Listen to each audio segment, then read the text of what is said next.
Welcome to this week's episode of the Good Luck Club podcast. My guest today is Paul Smitton, entrepreneur and CEO of Asia Miles, and he's live in Hong Kong. Paul, welcome to the show. Thank you so much for joining us. No problem, Simon. Happy to be here. Would you mind starting off by telling our audience a little bit about yourself? Sure. So maybe just start by telling you a little bit about me personally. I'm a bit of a mixed breed of sort of British immigrants, born in New Zealand, carry 3 passports, UK, Australia, New Zealand. Lived in 7 countries now and done 12 international moves in my career. So currently living in Hong Kong, have lived here for a total of 8 years. So really quite varied international experience from different cultures and countries. So I think that's been a big part of what has shaped me over my career, having had all that different interactions with different places. So I'd like to say I'm an entrepreneur. I work inside companies, but I think that entrepreneurial spirit is a big part of what shaped me as well. And having to sort of learn to figure out how to get things done in different places really means you have to be quite innovative, be open to taking risks and experimentation. So I think that's probably a big part of who I am. And I always like to start off by asking guests perhaps to define what success means to you so that our audience can get a gauge of how you think. Yeah, look, I think it's very easy just to sort of focus purely on the monetary outcomes in a business sense. But, I think at the end of the day, it's about working together as a team to create interesting outcomes for your customers.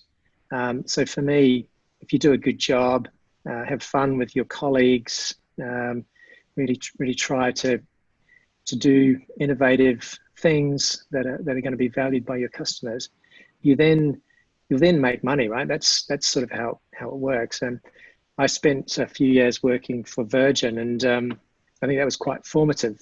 Richard Branson's famous for his philosophy of look after your people. If your people are happy, that'll lead to happy customers, and if you've got happy customers, you'll end up making money at the end of the day. So, I think that's a really interesting philosophy, and it's one that I personally really subscribe to.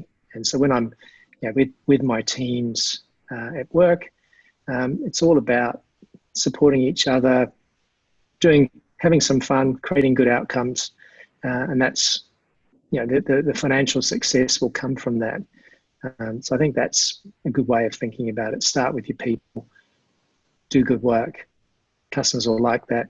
You'll end up being successful financially as well.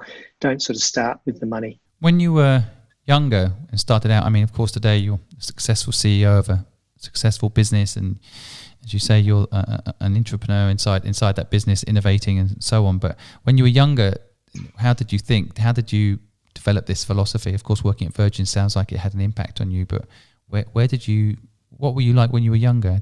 A lot of my audience are younger. I'm just trying to help them understand perhaps the path that they could take. Yeah, look, I think it's interesting. I growing up in New Zealand's a long way from the rest of the world. I think you often talk about New Zealand as having this, more entrepreneurs per capita in New Zealand than any other country in the world.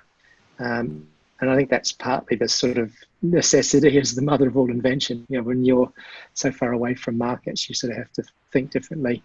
So that's a big part of my DNA, growing up in New Zealand. And I think this won't make sense to anyone who's not a New Zealander probably on your audience, but I'll share it anyway. But we have this concept of a New Zealander can do anything with a piece of number 8 fencing wire. Now that's, I'm not sure if you know that what that is, but that's the wire that you connect your different fences around your farm. That idea, it's a bit like using a piece of duct tape to do anything, maybe, but that culture is really ingrained in most New Zealanders who are used to trying to figure out how to get things done in a smaller market.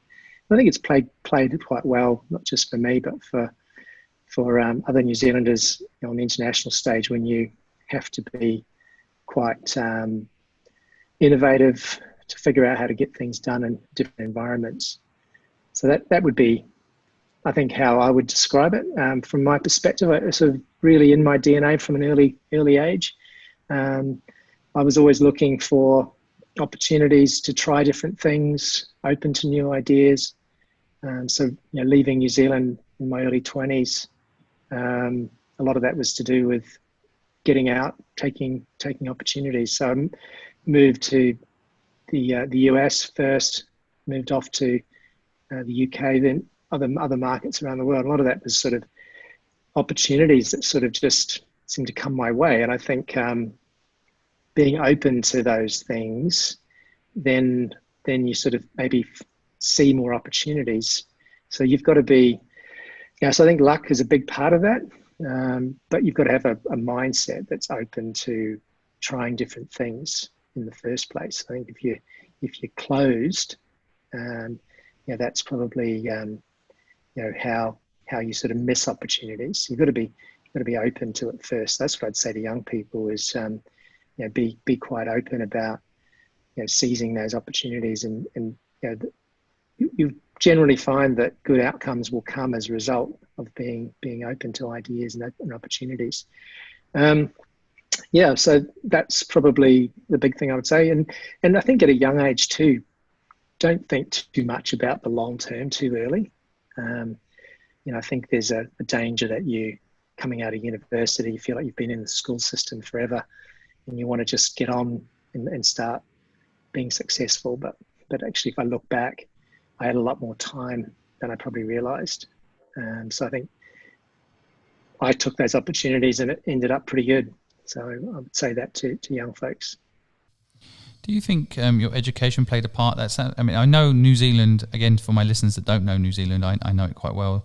It is definitely a place where it feels like people grow up with this idea that they will go out of New Zealand for a while, maybe come back later. There's almost a given feeling that you won't be in New Zealand for the whole of your life necessarily, although of course people do. There is a feeling, because it's a small place and there's a big world out there, that they should go explore that and then come back. Was that part of your education? Was that part of your upbringing? Yes, absolutely. So I think that's a big part of the psyche of a New Zealander, is to go and explore the world.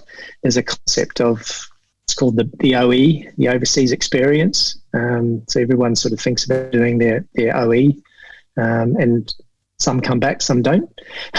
I think I'm not sure the latest stat, but it used to be true that New Zealanders were per capita the most travelled people on the planet.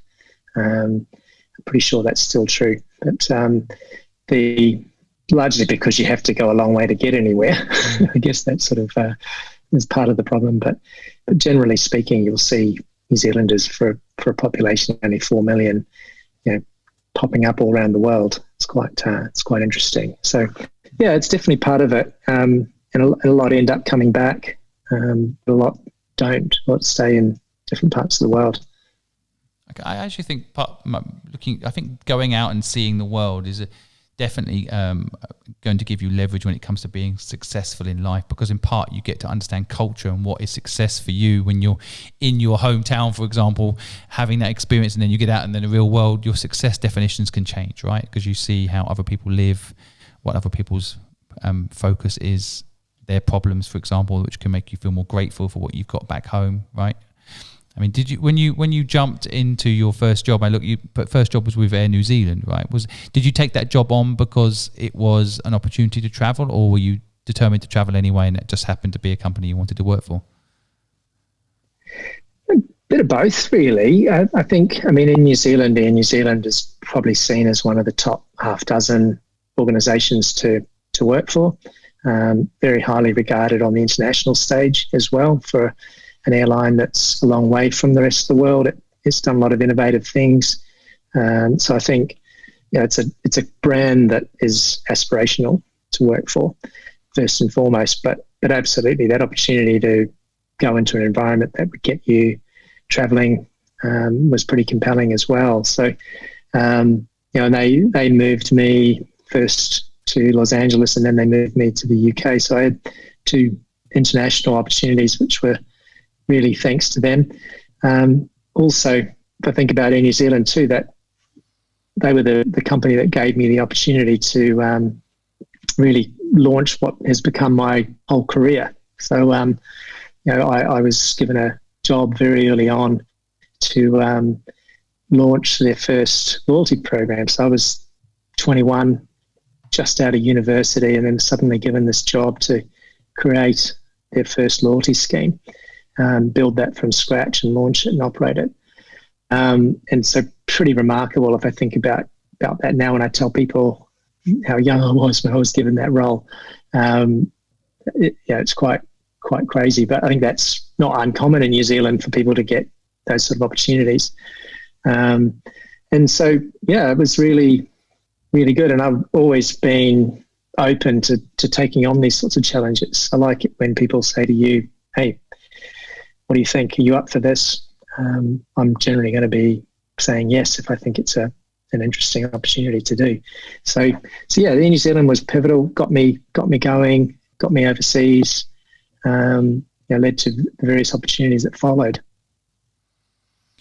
I think a lot of people listening have this concept that an entrepreneur generally is someone out there just starting businesses on their own. And I know you've done that as well, so we'll get into that in a bit. But I think that, the concept of working for someone else, if perhaps talk about that a little bit. How do you navigate that entrepreneurial free spirit piece within the context of a corporate structure? And I guess part of why I think this is a good question to quickly ask you now is because it sounds like the way that Air New Zealand did it is at 21 years old, they gave you your own loyalty scheme to build out, which felt like your own business you were building from scratch, right?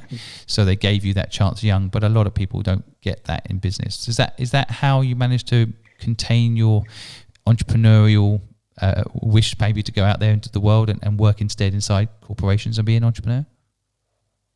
Yeah, no, and I think for me, I've always had this view on work being making sure that it's meaningful.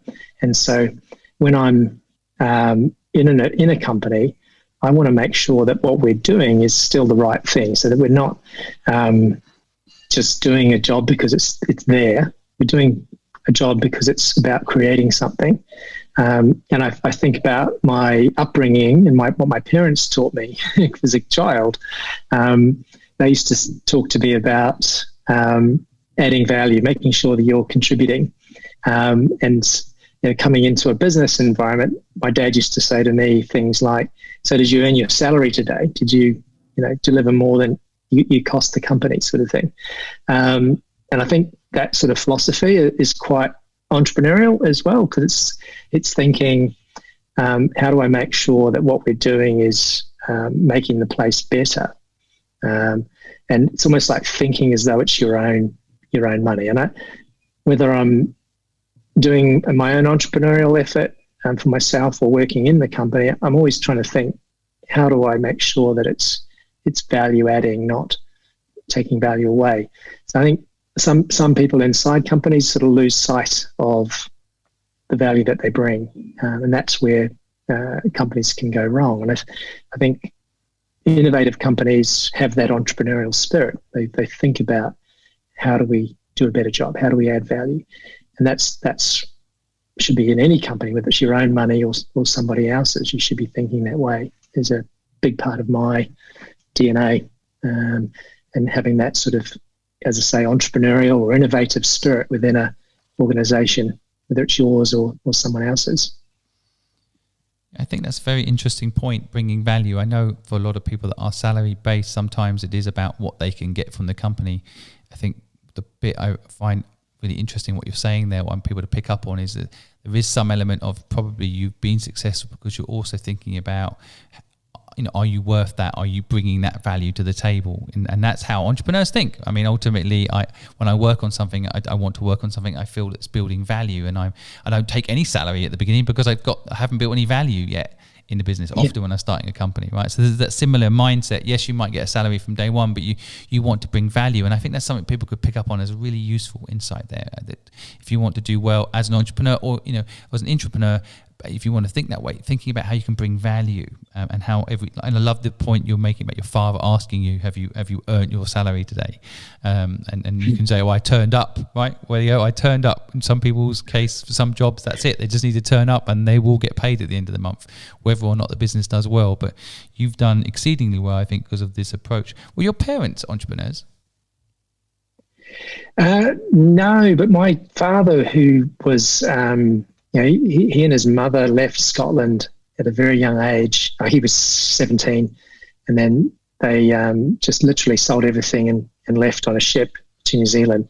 And that sort of, sell everything, start again from scratch attitude. I think that's been a big part of his upbringing and what he brought to me.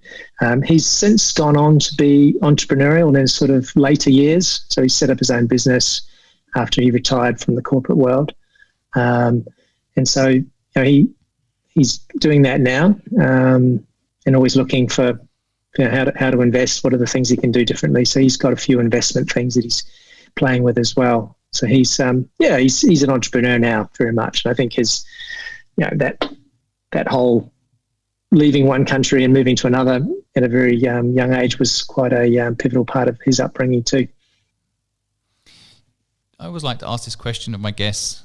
Do you think entrepreneurs are born or bred? It's a very good question, and I know, having listened to your podcast a few times, I know we always ask that question. Look, I think it's somewhere in the middle. I know that sounds like I'm sitting on the fence, but I think you have to be born a certain way and have that attitude, but you can hone your skills. So I'd say it's a personality thing. So it probably does lean to the born side more, but a lot of people just don't have the opportunity. So I think you have to sort of hone your skills, which is where the breeding comes in. If you think about great athletes, they've got to have some sort of DNA in there that's going to help them be successful. But then they need to work hard to get there. So it's probably a bit of both. But I'd say personality sort of comes from being born a certain way.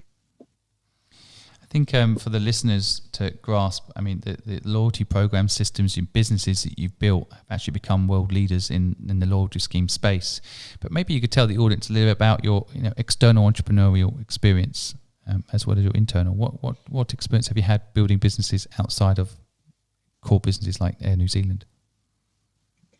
Yeah, look, so I've been in this loyalty space for quite some time, but equally I have had the opportunity to sort of step out and create something myself, partly through a situation in business that led to me having some free time, and so I took the opportunity to set up a business with some colleagues, which was is still operating. I'm now the non-exec chairman of, so I play a little part in that business still, but setting that up, thinking about what was the problem we were going to try and solve, working on the business concept, pitching new ideas to potential clients, all of that. So that was a lot of fun. So we bootstrapped that, did it ourselves, and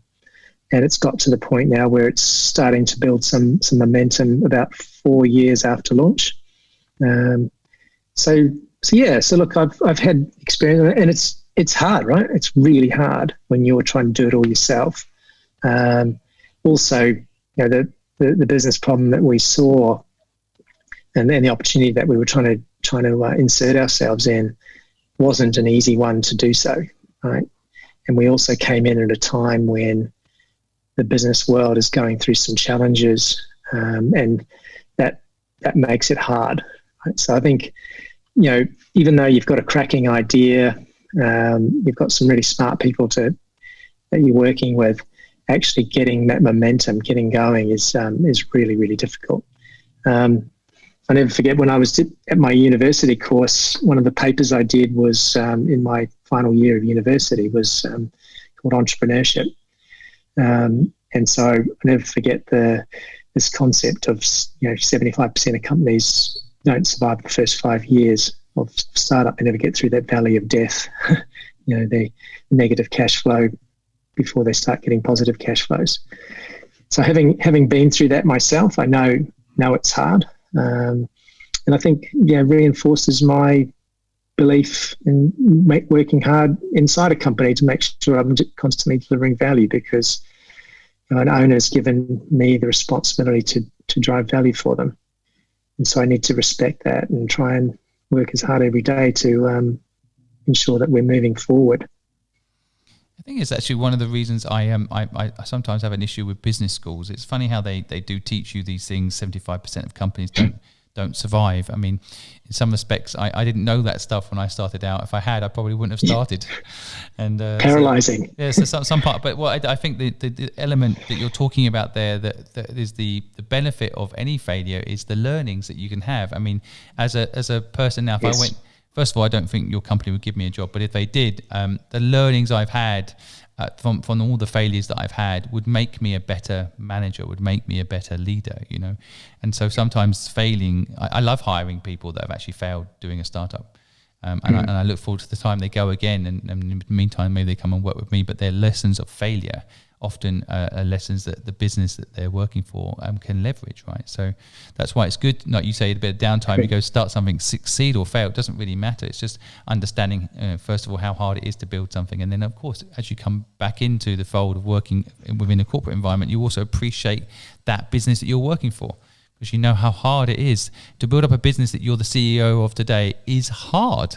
It's not an easy thing to create, right? 100%.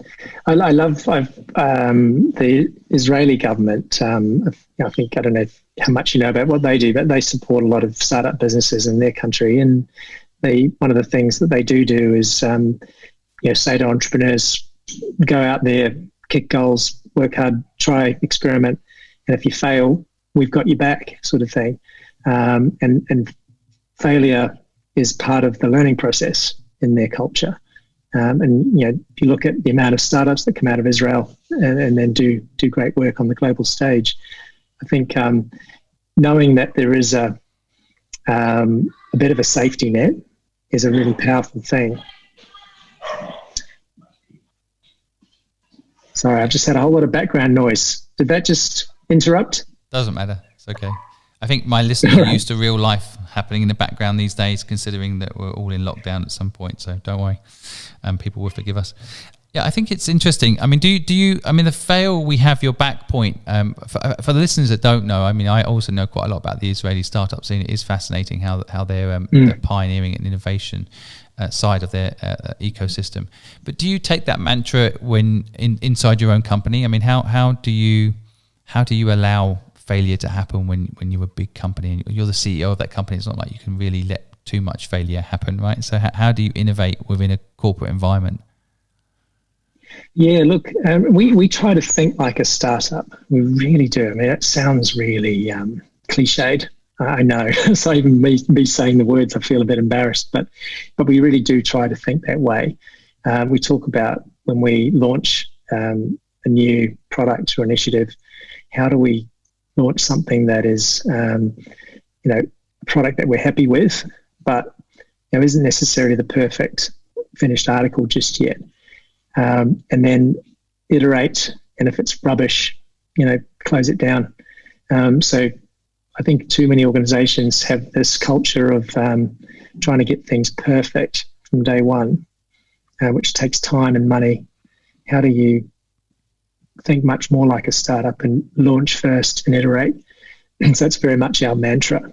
And so a lot of the things we've done over the last few years have been getting things to market as quickly as possible, and then iterating it.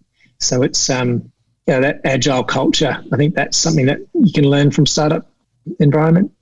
Don't let the big company culture get in the way of speed to market.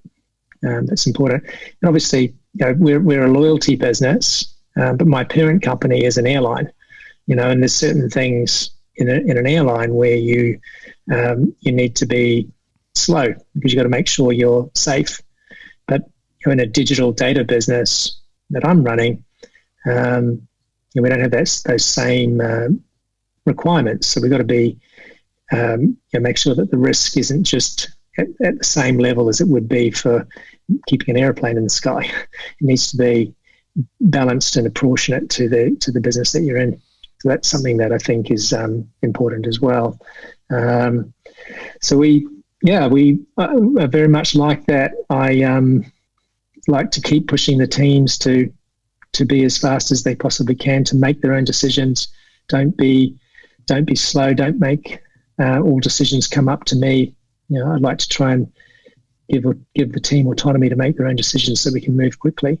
And then when things don't work, that's fine. That's just part of the process. So I don't want anyone to feel like they're going to get shot for screwing up. I think that's another important fact as well. How do you create that environment where failure is okay? It's just part of it, part of the learning process. So it's up to me as the CEO to be clear and make the team feel safe to take those risks and get things done. So I think that's you sort of set the agenda from the top, I think, in that environment. One of the many reasons I wanted to have you on as a guest is I do want to smash this perception that an entrepreneur is someone that starts a business on their own, as if that's the only way to be an entrepreneur. And I think what you're talking about is concept of basically bringing entrepreneurial spirit, insights and ability into an organization is just as much an entrepreneurial route as any. And so for a lot of people out there that are listening that want to be entrepreneurs, you can go work for a company and be an entrepreneur. And you're kind of an example of that to me. But I think when you're talking about letting people make their own decisions, how do you manage the fallout? How do you manage that? I mean, I just think I know today, for example, Facebook still have on their wall, move fast and break things. But then they got into trouble. They got into trouble for that because they might have broken the election, So yes. They might have actually broken democracy by mistake. So that's an extreme example, and that's my opinion. So don't sue me, Facebook. But how do you have that mantra of move fast and break things without actually breaking anything?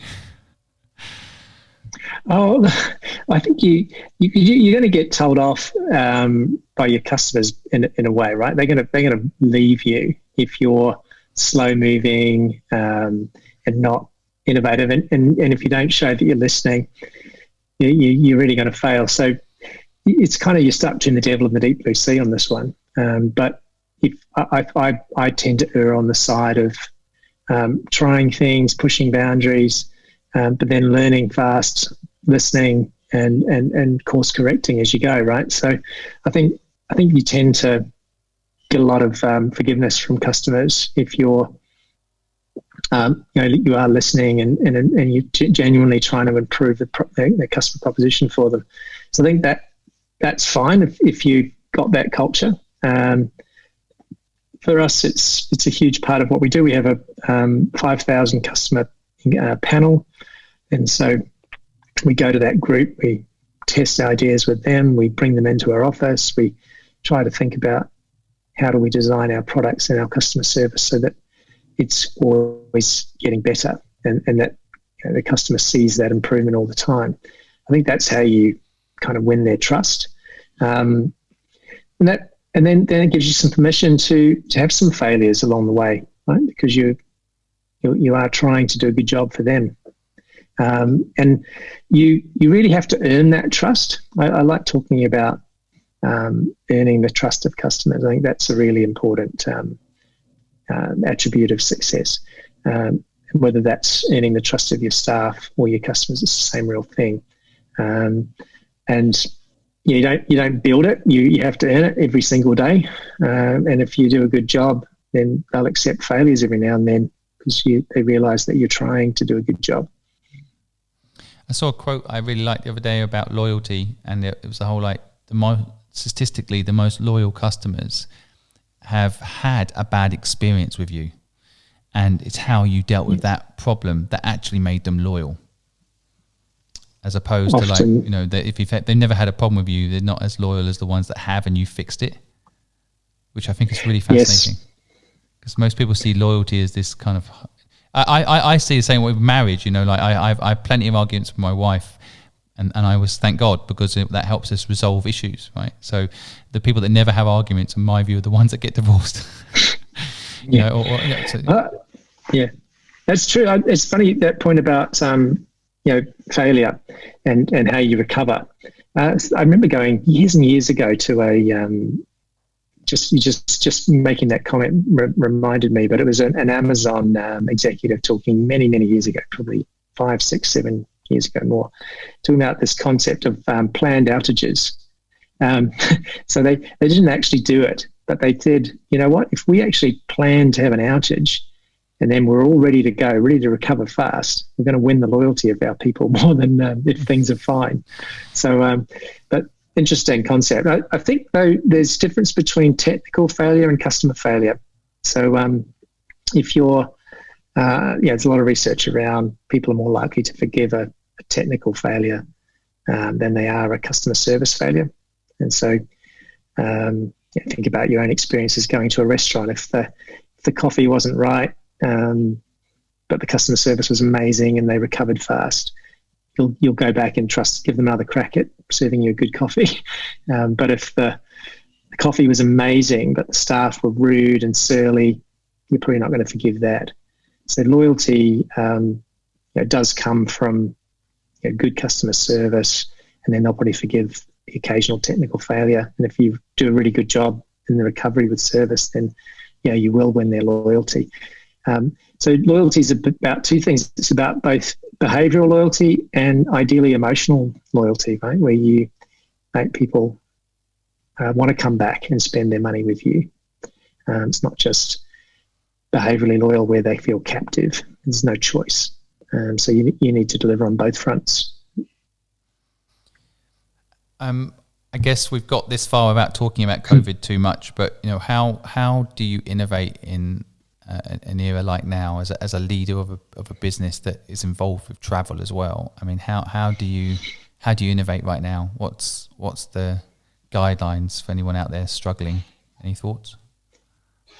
Yeah, look, I think there's a couple of things. One is obviously COVID is the ultimate sort of challenge for almost every industry and every household in the world right now. So it's a really tricky time. But you just can't be paralyzed by it. You've got to be able to think, how do we survive? How do we keep being successful? I'm lucky in a way that as a loyalty business, we've got 800 partners. So we've got our own sort of hedge where we've got a lot of different companies in different sectors.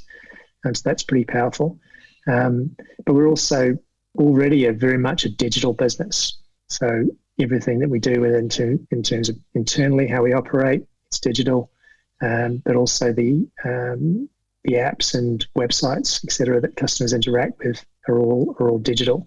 So we were almost COVID ready going into this. So able to work from home, to still operate and function as a team because we had that high level of trust with our people.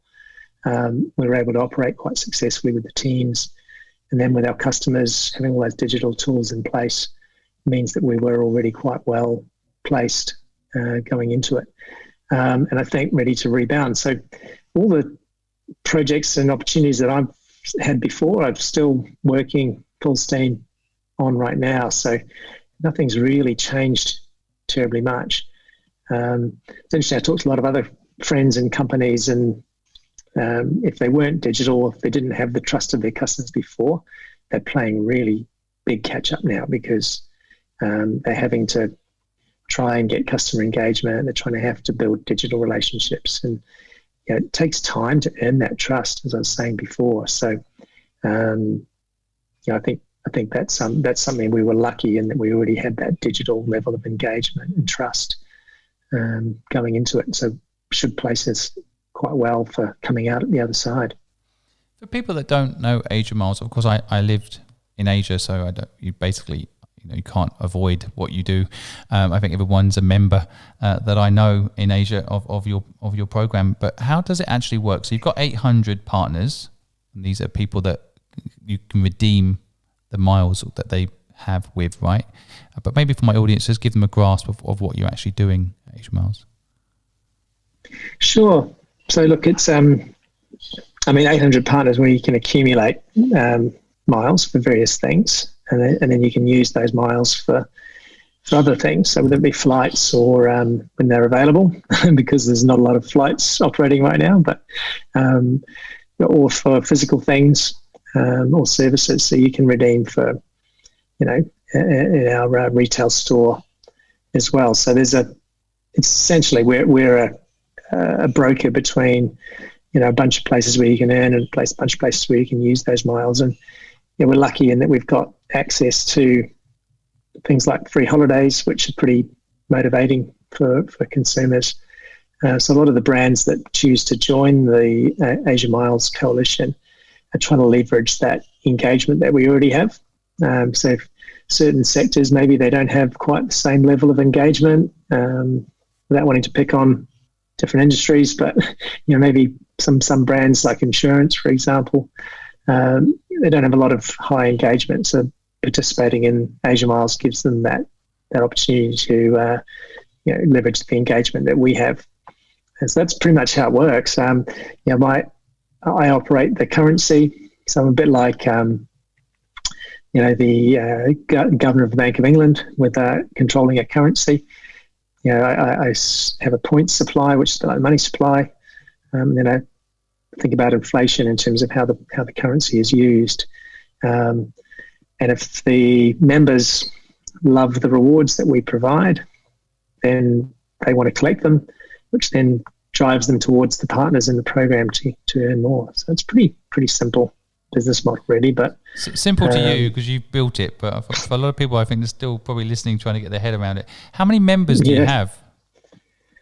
We've got 12 million at the moment, and we're always looking to grow that. But 12 million. 12 million members connecting to 800 partners. That's big numbers, actually. Yeah, it's pretty big, and a lot of people talk about, certainly in Hong Kong, how it's the second currency after the Hong Kong dollar. Totally. Well, I know. You have partners like American Express, and I know people that have literally got an American Express card so they can get the miles. Yes, it all links, true. Right? It all interlinks. But it's interesting you discuss it as a currency. I mean, I'm fully aware of loyalty. I tried to do a partnership with your organisation decades ago, so I've always been a fan. But it's interesting, isn't it? I think for seeing it as a potential currency. What do you think of the rise of things like cryptocurrency? Do you see this as a potential long-term route for you guys, or is it a completely different animal? Interesting. I mean, I'm not too sure about whether crypto is something that we would want to play in, or whether it's a competitor, maybe, don't know. But certainly the underlying technology is interesting. So we use the Hyperledger technology to sort of manage the back end associated with issuing points and redeeming points. So there's some useful applications in there which we've been able to deploy in the program to quite good use. I always want to pick your brains as a business person, go deeper into the business, but I want to hear your story a little bit more. I'm interested in how you've progressed as an entrepreneur inside companies, and do you think along your journey have you experienced good luck, bad luck? How has luck as a concept played a role in your life? Look, I've been thinking about that a lot. Right when we first had a chat, and we said, "Look, come on the podcast." It's been a really interesting question to ask myself, and I think I like to think that you make your own luck to a certain extent, which is I talked a bit about it before when we were chatting earlier about putting yourself in the right places to be able to seize opportunities, because I think people can have opportunities and they just let them pass by, and so I think to a certain extent you have to make your own luck by being in the right place. But then you have to be lucky as well, right? So because those opportunities might just never come by. But I think it comes back to this whole thing: are you born a certain way to be open to those things? And when you are open to them, you do tend to find those lucky moments.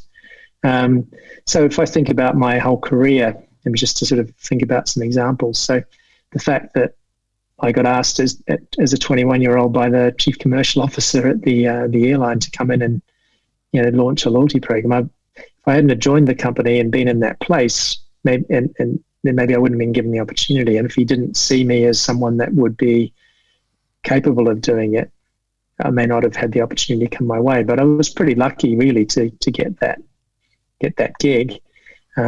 He told me I had 4 weeks to develop a loyalty program and then launch it. And so ended up taking 5 weeks, so slightly missed the target. But should have fired you on the spot right there and then. Come on. I know, exactly. But I think having that positive mindset, I tend to, even right through this COVID crisis, this whole concept, is your glass half full or half empty? I don't even like that. I tend to talk to people about why do we want to be halfway? What's wrong with a full glass? Let's think about the full opportunity we've got in front of us, right? Let's not already think about the glass being half full. That's negative in itself. Let's think about the full opportunity that we've got, right? So I think that mindset about being open to opportunity then can make you open to seize those lucky moments when they come along. Is very much my philosophy. So you tend to, I think, you find those lucky moments if you're open to it. Yeah, it's interesting, isn't it? I think it's what you're talking in part there is about perspective, right? I mean, it's a question of how you view the luck, the good or the bad. Yes, sure. Do you feel like you've had bad luck in? Yeah, absolutely, and I think that's part of learning as well. So I left a perfectly good job in Australia to go and work for a Canadian company as their CEO in Australia and New Zealand. Great opportunity just to run a business, about 300 people across 3 different offices.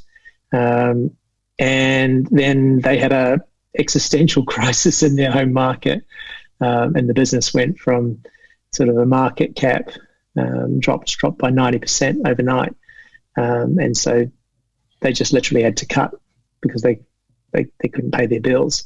And so I went from being in something really interesting to through no fault of my own, suddenly being out of my ear. And so that bad luck, that's what actually led me to launch the entrepreneurial business that I set up with some friends, because I was all of a sudden needing to go and do something different. So it was a bad luck, but it was also good luck because it led me to having to explore and do something different. So I think those bad luck moments are just as informative and really useful as well, right? Because it's not necessarily through anything you've done yourself that can lead to new doors opening. Totally. I think it's something I want my listeners to always try and pick up on in these podcasts is that there's an element of even the bad luck is actually good luck. And so, having that moment, because you're incredibly talented and employable. So sometimes when something goes wrong, it's actually a chance to break free for a moment and use your entrepreneurial skills externally for a while and test them out and sharpen them up as you then get an opportunity to go back in. So what? How did you when you were doing your own business, external entrepreneur activity? How did you decide when to go back into working for an organisation? Was it just too good an offer to refuse, or did it just feel like the right company to go and work with? This is interesting. Maybe going back to that question that you raised at the start too about what to tell young people. What I would say is that the older you get in life, the more your cash demands go up, right?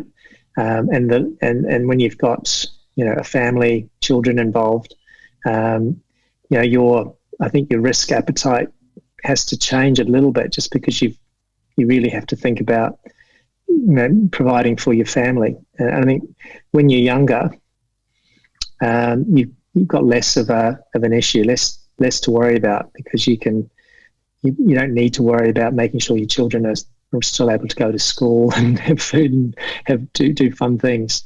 So you do feel like, I think when you're older, you have more responsibilities that maybe just makes it harder to take risks. So I would sort of look back to myself when I was younger, and the advice I'd give my younger self, which is relevant to your younger audience, is, you don't have to worry as much. Take those risks, be adventurous, seize those opportunities while you can, because it gets harder later on, because there's the risk of failure is quite high. So for me, I gave it a good crack, but I needed to be able to support my family without having too much damage, to be honest. And so when an opportunity came up, actually take on this role to become CEO of Asia Miles and move to Hong Kong again, it was too compelling to say no to. So it's tricky, right? You wonder about what might have happened if I'd just hung it out and gave it a bit longer, and maybe not being too worried about the lifestyle changes that might have had to come while I built it. But it is. There's more to think about the older you get and the more responsibilities you have. It's definitely easier when you're younger, for sure. I think it's a really important message for people to pick up on there. I mean, and I think it's always, I try to say what you're saying too, but I think it's when you're older and you're telling younger people, you've got less to worry about, go and do it. It's hard when you're young to actually see it. But perspective, when you get older, you realise, and I'm the same. I mean, I left home and school at 15 and started a business. There's no way I could take the sort of risks I took back then. Now, I mean, even physically, I literally lived in a 1-bedroom dive. I wouldn't want my son to live in that environment. And so, it just becomes not about you as you get older, partly, and it can be about you when you're younger. So, did you have kids young? Did you have kids young? I had them in my sort of mid-30s. So it was probably about normal. So you had today's world. You had the freedom in the early years. That's why you could, be moved to LA and moved to the UK by Air New Zealand, because you kind of could do that, right? And you could just experiment and try those things. But of course, if you had a young family in New Zealand, that would have been a lot harder, right? So that's kind of the point. Yes. Yeah. I know. I think it's funny. I've done 12 international moves in my career. So even now, I still feel like I'm pretty entrepreneurial and pretty open to ideas and open to go different places. So my children have had 6 international moves as well. So they've I think become what you might call third country children. They're not really British, Kiwi, Aussie, Hong Kong. They're not really quite sure what they are. But I think that's interesting. For them too, that they've had this international perspective. But when I first moved, I went with a couple of suitcases, and that was it. And then now I need a 40-foot container. So it's quite funny how you pick up more and more stuff. It gets harder to do. But kids get bigger too. They're 40-foot containers to keep the kids in, right? I mean, just yes, that's right. But I'd actually love to interview your kids sometime. It'd be interesting to hear their perspective on this, 12 locations kind of concept. And do they see it as a positive experience, or do they see it as, I don't know where my home is? Yeah, look, it's funny though. In terms of I ask them regularly, because what do you sort of identify with, it changes over time. So they're not entirely sure. And I genuinely think that they are, third country children, which I think is really cool. Actually, they're lucky for me, because they've got friends all over the world. They've had to be resilient when they've sort of get pulled out of one school and dropped into a new one in a different country. Teaches you some good life skills. Couldn't agree more. I mean, it's very interesting, isn't it? It's also, I mean, I have this conversation with my wife a lot because we've got a 3-year-old. I know your kids are older, right? How old are your kids? So I've got 8, 10, 16 and 17. Wow. Good spread there. Well done. Yeah. But I can't even imagine 4 kids, but even having one, there's this whole feeling that you want to give them everything, but you also don't want to give them too much. So that's an interesting dynamic, isn't it? Between you want them to see the world, but you want them to have an anchor, I guess, have some identity. So it's interesting. I think 100%. It's definitely one of the big things about being an entrepreneur is that freedom to live anywhere and do anything. So it's you've kept that going. I actually have that problem now myself. And for listeners out there, know that, and I know a lot of people that want to start a business, but perhaps they're in a second-tier city, and they find there's not a big enough market, but they don't want to move away from their family, or they find it hard to. I left England at 23 and moved to Hong Kong. It was the best thing I ever did, but it was seriously hard because I had to leave my family and my friends behind. And although they came to visit me, you lose that connection. So there is always trade-off, isn't it? They get that international experience, they got that passport, but there's also that connection sometimes that gets lost, right? It is hard, and that's one of the things. Like with COVID, I've got family, parents in Australia, my wife's parents in Australia, my parents in New Zealand. And so, we're not able to travel to see them, and they're not able to travel to see us. So it is tricky. They're some of the trade-offs you make when you live in different places. I think it's interesting, though. I think the world's going to get, cities. The role of cities are going to change in this COVID world. I was talking to a friend in the States, and they were saying, well, gee, I don't have to go to work in downtown New York anymore. I can live anywhere I want, and I don't have to do a commute anymore. So maybe I should just move to somewhere nicer where the weather's warmer and the taxes are lower. So you don't necessarily, so maybe a second-tier city suddenly does come into play if you don't have to be in a physical office environment as much. Entrepreneur and you talking right there. There is a big opportunity around that. I agree. I mean, I live in a city, sure. And so it's definitely changed. There is a feeling that people will live in the country. However, that has happened before. People have moved away from cities before. Pollution, for example, was one of the main reasons in the 1900s, right? I mean, people didn't want to live in polluted cities, so they moved out to the country, only to come back later and fix the pollution. Because I think there is always a need for human connection, I guess. Yes, I agree. But it's definitely an interesting time, and you're identifying something there that I think is definitely going to be the trend. City's going to change. Well, look, I could talk to you all day. I appreciate your insights and your story. I wonder if we could just end. You kind of talked about this. I always like to end it with this concept of what you tell your younger self, which you've mentioned there.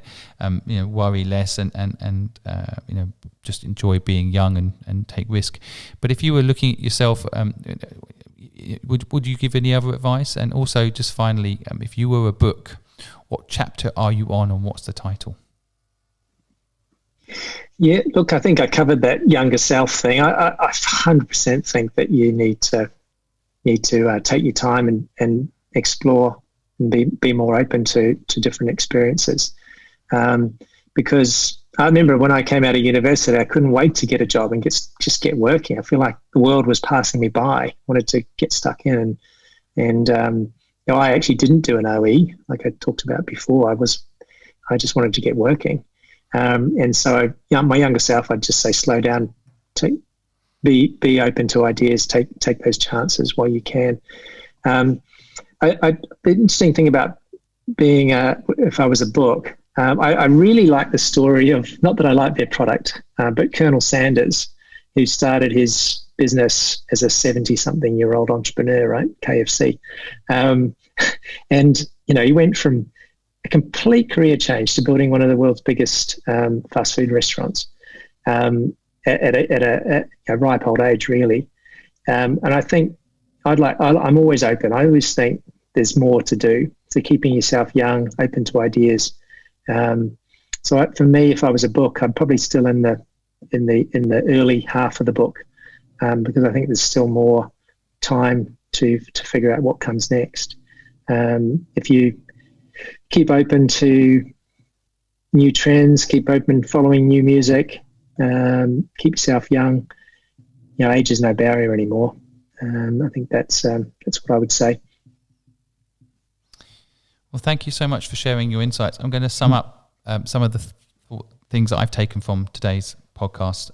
I do like this concept of like long-term can wait that you said at the beginning of the podcast. And you've kind of at the end also kind of said the same element, which is people do have time. And I think when you're younger, in the COVID era, it's also an interesting point to, maybe somehow enjoy the moment. Having 3 or 4 months off, sitting at home, watching Netflix, there's worse out there. I've seen memes about people going to war at this time, like it's not as bad as you think. It is bad, don't get me wrong, but I think equally there is some, especially if you're young, there's all these disaster stories floating around about how you're never going to be able to own a home and how, there's no job and so on. But equally, and I think this links to another thing that you've said, which I really like, which is, there's no half empty or half full. There's just, full of opportunity. I think that's the t-shirt we need to make from this episode for you. I think the full opportunity piece is something that young and old need to keep in mind, actually, that despite the difficult times, there is a huge amount of opportunity. And you've even mentioned some ideas, I think, in this podcast that people could think about. I like the fail, we have your back point that you brought up earlier. I feel like that should be a quote from the universe. The universe is, because I feel like failure is always going to lead to something better. And so back to the bad luck, good luck point, even bad luck can lead to good luck and vice versa. So I think the 75% don't survive point is, write it down, remember it, and then be the 25%. That's, hold out hope. I like that whole concept. I like the point you mentioned, whether you're, working for yourself or working for yourself within someone else's business, to kind of bring value.